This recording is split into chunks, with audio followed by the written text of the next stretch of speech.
जो घटना मणिपुर में घटी, मणिपुर हमारा देश का एक अभिन्न अंग है, हमारे परिवार के लोग हैं वहाँ।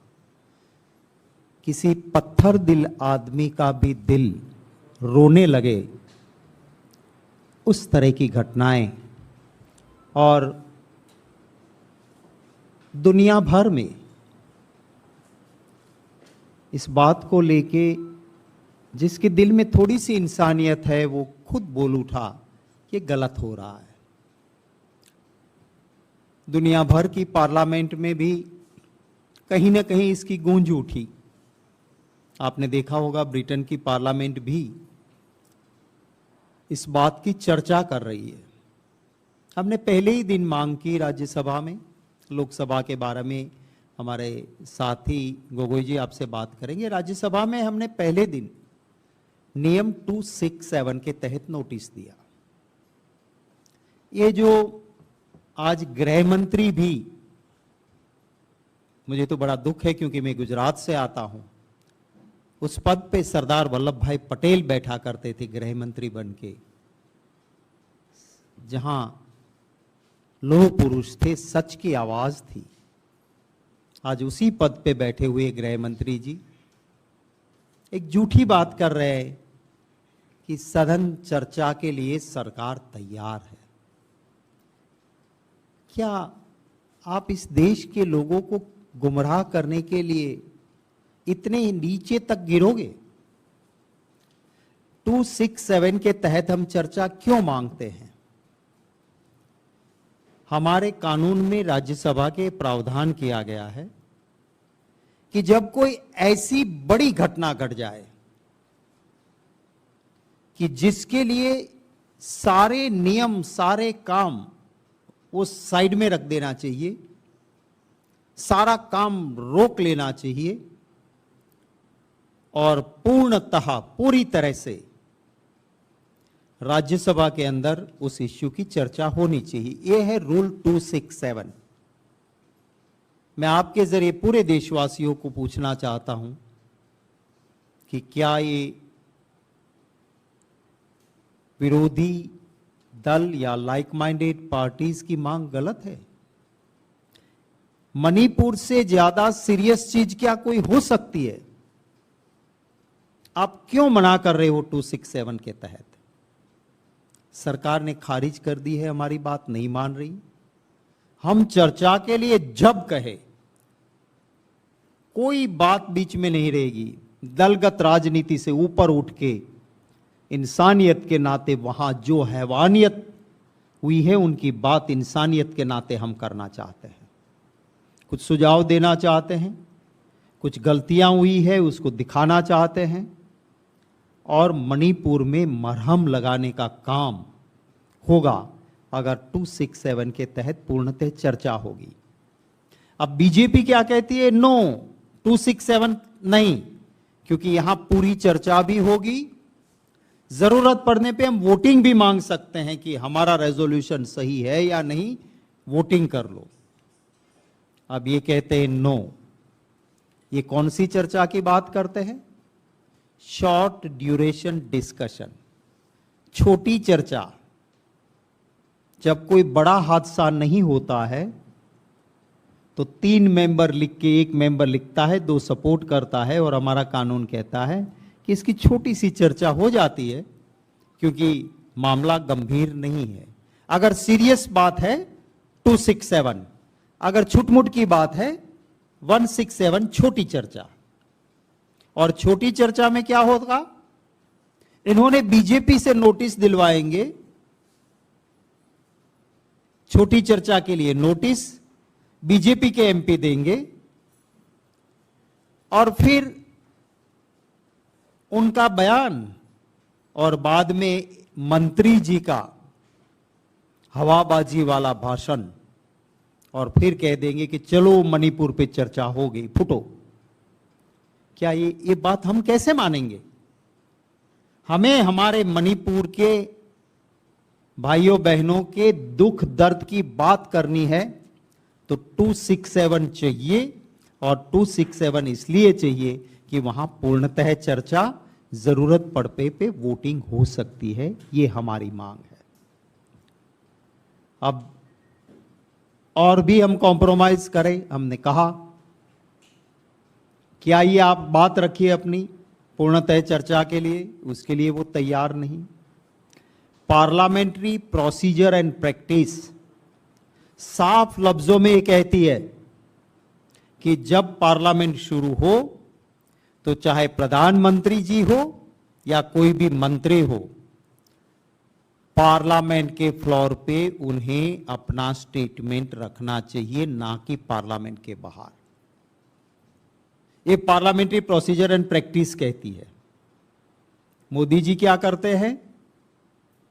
मणिपुर जल रहा है, गृह मंत्री जी और प्रधानमंत्री जी कर्नाटक के चुनाव में लगे रहते हैं, उनको वक्त नहीं है। एक छोटी चिंगारी शुरू होती है, अगर सही वक्त पे उसका इलाज किया जाए कोई लंबा हादसा नहीं होता है। पर जब आप उसकी अनदेखी करते हो, जब आप उस पर राजनीति करते हो, तो हालात कितने बिगड़ते हैं वो मणिपुर है। बोले नहीं, काफी दिन हो गए, पार्लियामेंट तो नहीं, पार्लियामेंट के बाहर भी नहीं बोले, जब सुप्रीम कोर्ट ने कहा कि matter is very serious, government act करे वरना हमें एक्ट करना पड़ेगा। जब सुप्रीम कोर्ट ये फटकार लगाती है तो देश के प्रधानमंत्री सदन के बाहर, पार्लियामेंट के बाहर कुछ सेकंड के लिए कहते हैं कि मुझे बहुत दर्द हुआ है, मुझे दिल में बड़ा क्रोध है। वो दर्द और क्रोध कब उठा? जब सुप्रीम कोर्ट ने फटकार लगाई। चाणक्य ने सही कहा है कि किसी शासक को यह अधिकार नहीं है, किसी शासक को यह अधिकार नहीं है कि वो पब्लिकली कहे कि मुझे दर्द हुआ या मुझे क्रोध आया। उनकी जिम्मेवारी है कि दर्द हो या क्रोध उठे, ऐसी घटना ना घटे, वो देखने का काम शासक का है। वो अपना धर्म, जो वाजपेयी जी ने भी कहा था कि मोदी जी अपना राजधर्म निभाओ, वो राजधर्म उन्होंने नहीं निभाया। पार्लियामेंट में कहने की बजाय पार्लियामेंट के बाहर बात की। आज राज्यसभा में एक और घटना घटी। काफी लोग पार्लियामेंट को कवर करते हैं, लाइव भी जाती है पार्लियामेंट। आपने देखा होगा कि चेयर के सामने जो भी है उनके लिए एक सा व्यवहार होता है। अरुण जेटली जी, सुषमा स्वराज जी विरोधी दल के नेता थे, कांग्रेस पावर में थी। दिनों के दिनों या पूरा सेशन 1 मिनट पार्लियामेंट नहीं चलने दी, और तब वो कहते थे कि पार्लियामेंट नहीं चलने देना भी एक पार्लियामेंट्री टैक्टिक है। ये विरोधी दल के पास एक ही हथियार होता है कि हाउस नहीं चलने दो, और वो ये भी कहते हैं कि हाउस चलाने की जिम्मेवारी पार्टी इन पावर की है, और ये उनको संघर्ष नहीं संवाद करके हाउस चलाना चाहिए। ये भाजपा के नेता जब विरोधी दल में थे तब कहते थे। आज क्या हुआ? हम कहते हैं कि मणिपुर की चर्चा चाहिए 267 के तहत। आज तक की परंपरा है कि 267 पे डिसीजन पहले सुनाया जाता है, क्योंकि अगर उसको अलाउ करते हो तो दूसरी सारी चीजें रोकनी पड़ती है। आज जब चेयर ने 167 की नोटिस पढ़ना शुरू किया, मेंबर के साथ पॉलिटिकल पार्टी का नाम लेना शुरू किया और कांग्रेस की पार्टी का नाम नहीं बोले, तो सारे इंडिया के दल और कुछ ऐसे भी दल जो इंडिया में नहीं है, हमारे पार्टी के अलायंस में नहीं भी है, वो भी हमारे साथ जुड़े कि नहीं ये गलत हो रहा है। पूरा हाउस में आधे से ज्यादा मेंबर्स उत्तेजित थे कि क्या हो रहा है। उस वक्त जब चेयर ने अपने कानों पे माइक्रोफोन लगा लिए थे तो हमारे मेंबर एक इंडिया के संजय सिंह वो गए वेल में कि साहब 267 पे पहले न्याय तो करो। आज तक कभी ऐसा नहीं हुआ है कि सिर्फ गए बात करने, ना उन्होंने कोई कागज फाड़ा है, ना कहीं टेबल पे चढ़े हैं, ना कोई अनपार्लियामेंट्री वर्ड बोले हैं। उसे पूरे सेशन के लिए निष्कासित किया जाता है। ये लोकतंत्र की हत्या है। पार्लियामेंट्री डेमोक्रेसी में ऐसा कभी नहीं हुआ है। तो इन्हें थोड़ा नजदीक रखने से आवाज नहीं जा रही। इन्हें हम सरकार को कहना चाहते हैं कि आखिरी जनता जनार्दन है, सब देख रही है। चर्चा दो, 267 के तहत दो, ये हमारी मांग है। और इस मांग को लेके अगर उनके पास कोई और बात है कि पूर्णतः चर्चा हो तो प्रधानमंत्री जी आए, बयान दे अपना, उसके ऊपर हम चर्चा करें। वो हमारी मांग है। जो ये सरकार कह रही है कि कहीं और लोगों के साथ जोड़ रही है, मैं ये कहना चाहता हूं कि अगर कहीं पर भी अपराध होता है, गलत है। अपराधी कौन है, शासक किस राज्य का है, किस जाति किस मजहब से कोई लेना देना नहीं। लेकिन कहीं पे कोई घटना घटी है, उसको मणिपुर के साथ जोड़ना, वो मणिपुर का अपमान है, हमारे देश का अपमान है। और जिस राज्य को आप जोड़ रहे हो, मणिपुर के जो हादसे हुए हैं उसके साथ आप अगर, क्योंकि राजस्थान और छत्तीसगढ़ में कांग्रेस की सरकार है या वेस्ट बंगाल में उसको पसंद नहीं ऐसी सरकार है, तो उनके साथ जोड़ना ये उस प्रांत के हर नागरिक का भी अपमान है। और मणिपुर के उन माताओं बहनों के दर्द के ऊपर मिर्ची लगाने जैसा ये काम है, जिसका मैं कड़े लफ्ज़ों में विरोध करता हूं। मैं अनुरोध करता हूं हमारे साथी गोगोई जी को, वो लोकसभा में जो बात हुई है उनकी बात आपके सामने रखेंगे और बाद में आपके कोई सवाल होंगे तो उनका स्वागत रहेगा। पहले ठीक चल रहा था, इसको क्या बीच कर दिया? पहले तो ठीक चल रहा था। Thank you. We have the President of the Gujarat Pradesh Congress Committee, Shakti Singh Gohil ji, Vineet Punia ji, and friends of the media. Thank you for coming here to the AICC headquarters for this press conference, which has been called on a short notice.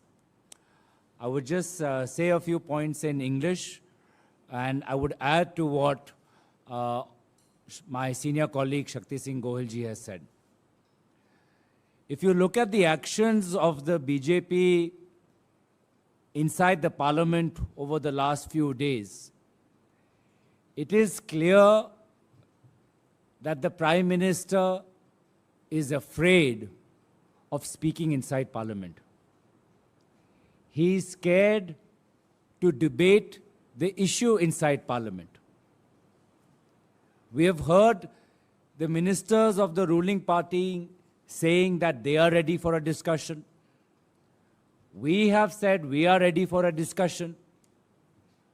The only person who has not said anything inside parliament, the only person who has not been seen inside the parliament is the Honorable Prime Minister of India. So it is absolutely clear that the Prime Minister has no intention of raising the issue of Manipur inside the parliament. Now, what could that reason be? He will only know better. Is it because of the gross mismanagement of his central government and the state government? Is it the guilt that he has failed the people of Manipur? Or is it that he simply has no answers as to why he is allowing the Chief Minister of Manipur, N. Biren Singh, to continue in his position? He has absolutely no answers. And that's why, as Shakti Singh ji said, at the beginning of Parliament, he said a few words to the media outside the Parliament, and that's it. He has no more to say. Why is the Prime Minister so unwilling, so afraid to speak inside the Parliament? He can go to the US and address a joint session of American policymakers in the US Congress or their version of Parliament, but he cannot speak inside our nation's Parliament. He can go to France and hug Macron, but he cannot go to Manipur and hug the victims of rape, hug the victims who have lost a family member. So it is absolutely clear, and especially from the statement today made by the Union Home Minister, that the BJP are shielding the Prime Minister from speaking inside Parliament. They just want a symbolic discussion, as Shakti Singh ji said, a short duration discussion. They want to treat Manipur as an ordinary law and order issue, and they want to have a regular discussion under 193 or under a separate rule in the Rajya Sabha, where the chairman or the speaker can curtail the time. And instead of having a broad-based discussion, instead of we, the people of India, asking the Prime Minister as to why has he not visited Manipur, as to why he is allowing this government to continue, we will not be allowed to raise these questions to the Prime Minister or hear his answers. So, not only the opposition parties, people of Manipur are protesting on the streets of Delhi. The daughters of Manipur, the daughters of India are protesting across the streets of Delhi, across the streets of major cities in India. They are saying, where is the Prime Minister? Daughters of India and daughters of Manipur are asking, why is the Prime Minister silent? At least to them, the Prime Minister should give some iota of respect and speak to their concerns inside Parliament. Prime Minister has not even the courtesy to meet his own party MLAs from Manipur. Before leaving for the US, his MLAs were camping in Delhi, wanting to raise the issue, but Prime Minister had no time for them. So is it a cold-hearted calculation, as Shakti Singh ji said, that his heart must be made of stone? Because otherwise, how can one show his back to the people of Manipur? He has simply shown his back. This is the activist policy of BJP. Prime Minister says that nobody else has visited the Northeast as many times as I have visited. The BJP keep clapping themselves. And now when the Northeast needs him, he is nowhere to be found, nowhere to be seen. The role of a Prime Minister, the role of a leader, is to show personal leadership in a time of crisis, is to show a form of political outreach. There is no outreach, no leadership. He has outsourced everything to his BJP cabinet and BJP chief ministers, who are acting as bouncers. Like the way you cannot address a celebrity, these bouncers of the BJP, the chief ministers and cabinet ministers, are shielding the Prime Minister from tough questions.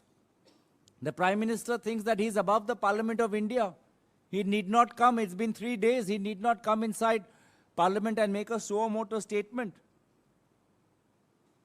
The Prime Minister can change chief ministers in election-going states. He changed the chief minister in Gujarat. He replaced the chief ministers of Uttarakhand and Tripura. because of electoral and political concerns. But for some reason, he is continuing to back the decisions of the Chief Minister of Manipur. Election के लिए उत्तराखंड, गुजरात, त्रिपुरा में मुख्यमंत्री बदले जाते हैं, लेकिन यहां पे जब मणिपुर में 2 महीनों से हिंसा हो रहा है, जहां पे स्वयं मुख्यमंत्री बोलते हैं कि ऐसे 100 एफआईआर हैं जहां पर महिलाओं पर अत्याचार हुआ है, उन पर विश्वास रखते हैं देश के प्रधानमंत्री। तो हमारी मांग स्पष्ट है कि prime minister should speak inside parliament. We want a substantive debate and exhaustive debate, and that is why we are saying that debate this under Rule 184 in Lok Sabha and under Rule 267 in Rajya Sabha, because this is an exhaustive, substantive debate on a substantive issue where, if the need be, there might be a vote. The BJP is running away. The Prime Minister is running away. It is obvious that the Prime Minister is too scared to speak inside Parliament. He is afraid of the scrutiny from the members of the opposition parties. Thank you.